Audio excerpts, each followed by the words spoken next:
राधे राधे गुरुजी। जी बेटा राधे राधे। मेरा आपसे ये प्रश्न था कि जैसा आपने एक बार बोला था कि दामाद को अपने ससुर को कंधा नहीं देना चाहिए जब उनकी मृत्यु होती है, तो फिर आपने ये भी बोला था कि अगर उनका कोई पुत्र नहीं है तो फिर वो अग्नि दे सकते हैं, हाँ, क्योंकि बेटा समान तो है। अलग अलग सिचुएशन आ गई ना। यदि पुत्र है तो पुत्र ही दे, नहीं है तो फिर दामाद आएगा। क्योंकि भाई आपने देखा होगा ना, पिता की संपत्ति का अधिकारी बेटा होता है, पर यदि बेटा नहीं है तो बेटी होती है ना। बेटी और दामाद होते हैं, तो पहला तो बेटे को अधिकार है, दूसरे नंबर पे दामाद को अधिकार है। दामाद पिंडदान भी कर सकता है, बेटी पिंडदान भी कर सकती है अपने पिता का, अपनी माँ का, पर दूसरे नंबर पर। तो फिर कंधा भी तो दे सकते हैं। हाँ तो दे सकते हैं ना। वो सिचुएशन है कि जब बेटा ना हो तो फिर दामाद दे, और दामाद अग्नि संस्कार करे, वो दामाद करे। और मेरे छोटे भाई का एक प्रश्न था कि जब राम जी ने रावण को मारा था तो उस तीर का नाम क्या था जिस तीर से मारा था? किसको? राम जी ने? जब रावण को मारा था, राम जी ने जब रावण को मारे थे तो राम जी ने एक साथ बहुत सारे बाण छोड़े थे। वो आग्नेय अस्त्र था, तो उसका नाम था आग्नेय अस्त्र। तो आग्नेय अस्त्र तो अग्नि जाएगी नाभि में तो अमृत को सुखा लेगी। तो आग्नेय अस्त्र से भगवान ने रावण की नाभि में बाण मार के अमृत सुखाया, जिससे रावण की मृत्यु हुई। और एक और प्रश्न था कि जैसे अभी बता रहे थे कि जीव हत्या नहीं करनी चाहिए, तो मैं भी नहीं खाती हूँ, लेकिन जो मेरे दोस्त हैं मैं उन्हें जब बोलती हूँ कि नहीं खाना चाहिए, गलत बात है, तो वो बोलते हैं कि अगर हम इन्हें नहीं खाएंगे तो इनकी जनसंख्या इतनी बढ़ जाएगी, फिर वो हमें खाने लग जाएंगे। तो उनसे बोलो कि मनुष्यों की भी जनसंख्या तो बढ़ रही है, अपने माँ बाप को खा लो। भाई मनुष्य भी तो बढ़ रहे हैं, अनकंट्रोल है, तो क्या आदमी को खाने लगेगा कोई? और उनसे कहना कि जनसंख्या, सबकी मछलियों की जनसंख्या बढ़ेगी तो तुम बेटा उनसे बोलना जो धर्म है वही चलो। बोले जनसंख्या तो फिर बहुत लोगों की बढ़ रही, सबको खाओ। भाई बोलना कचरा भी बहुत बढ़ रहा है, कचरे की भी संख्या तो बढ़ रही है। नालियों का भी तो, नाले का बहुत गंदगी बढ़ रही है, वो भी हजम करो खा खा के। फिर सभी तो बढ़ रहा है। फिर जब सबके ठेकेदार बने हो आप जनसंख्या नियंत्रण के, तो फिर सब खाओ। हाँ, थोड़ा आप लोग जवाब देना सीखिए। धन्यवाद। खुश रहिए। राधे राधे गुरुजी। बेटा राधे राधे। गुरुजी मेरा प्रश्न ये है कि सुदामा जी के माता पिता का नाम क्या था? सुदामा जी के पिता का नाम था धर्माध्वरी। पिताजी के नाम क्या था सुदामा जी के? धर्माध्वरी। और उनकी माता का नाम था सत्यवती। तो फिर उनका जन्म कब हुआ था? उनका जन्म तब हुआ था जब भगवान श्री कृष्ण के समय लगभग जितनी उम्र भगवान की थी उससे थोड़ी से बड़े थे सुदामा जी। 5,500 साल पहले की घटना है ये। सुभद्रा जी। क्या? सुभद्रा जी। सुभद्रा जी पूछ रहे हैं कि सुदामा जी? सुभद्रा जी। आपने सुदामा जी का नहीं पूछा? नहीं। अरे हम तो सुदामा जी को लगा, हमने सुदामा जी के पिता का नाम बता दिया। चलो, सुभद्रा जी के पिता का नाम है वसुदेव जी और माता का नाम है देवकी। उनका तो कृष्ण लीला में कोई वर्णन ही नहीं है। नहीं बेटा, भागवत जी में लिखा है श्री कृष्ण के होने के बाद देवकी की 8वीं संतान है कृष्ण और देवकी की 9वीं संतान है सुभद्रा। जब वो कंस के कारागार से छूट गए थे तब उनकी एक बेटी हुई थी 9वीं, जो सुभद्रा है, भगवान श्री कृष्ण की सगी बहन है। वसुदेव और देवकी से हुई है, लिखा है ये। धन्यवाद गुरु खुश जी। रहिए।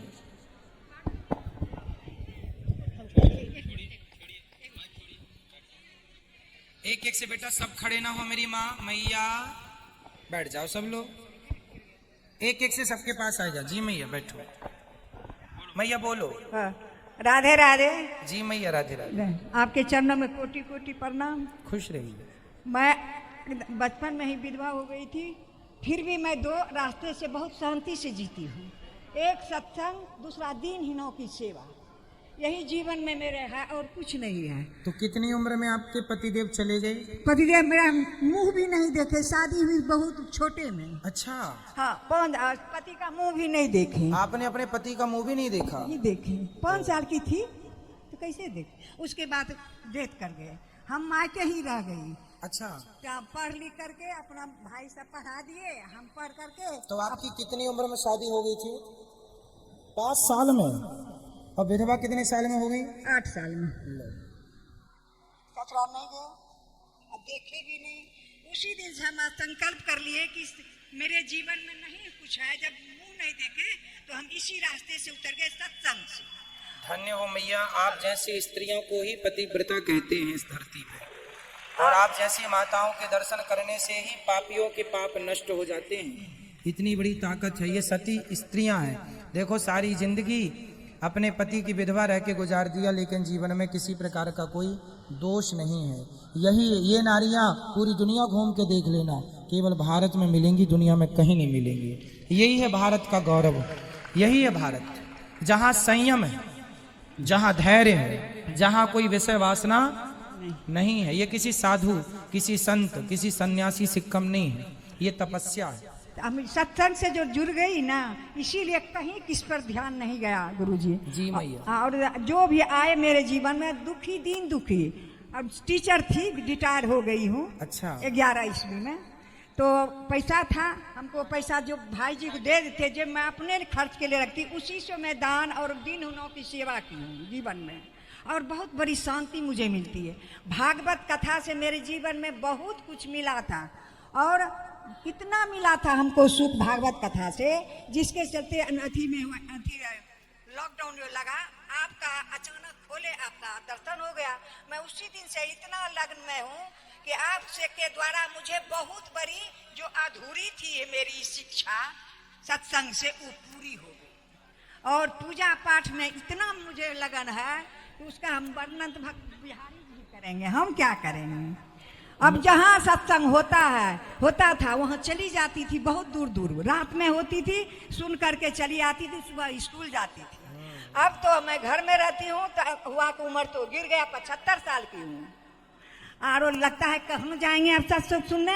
आपका जो टीवी पर खोल कर डेली कुछ नहीं, हमको कुछ है, आप जो एक कथा, आपका कथा सुनती हूँ, और जो आप बताए हैं उस मार्ग पर चलती हूँ। पूजा पाठ जितना विधि विधान है वही हम करती हूँ। मुझे जीवन में बहुत बड़ा सुख है, दुखी मैं नहीं हूँ, कि विधवा हूँ, और कम कोई मुझे कुछ चाह नहीं हुआ जीवन में। मेरे लिए कोई सेवा हो तो बताइए, मैं क्या आपकी सेवा करूं? कोई आप जो आज्ञा करेंगे मैं आपकी सेवा करूंगा। सेवा तो यही, आशीर्वाद दीजिए कि इसी लगन से मेरा आशीर्वाद तो आप दीजिए मेरी माँ।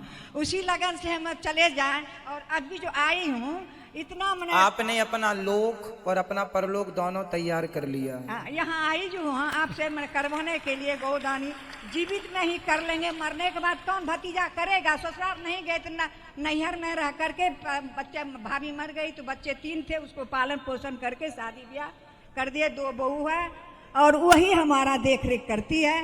तो मरने के बाद ये जो हम किए अभी 3 जग, ये हम अपना पैसा से किए, और भाई किसी को नहीं मांगे, भौजाई तो है ये नहीं है, हमें तीनों बच्चों पूर्ण रूप से अपने आप को भगवान को सौंप दीजिएगा, बस सौंप दिए हैं।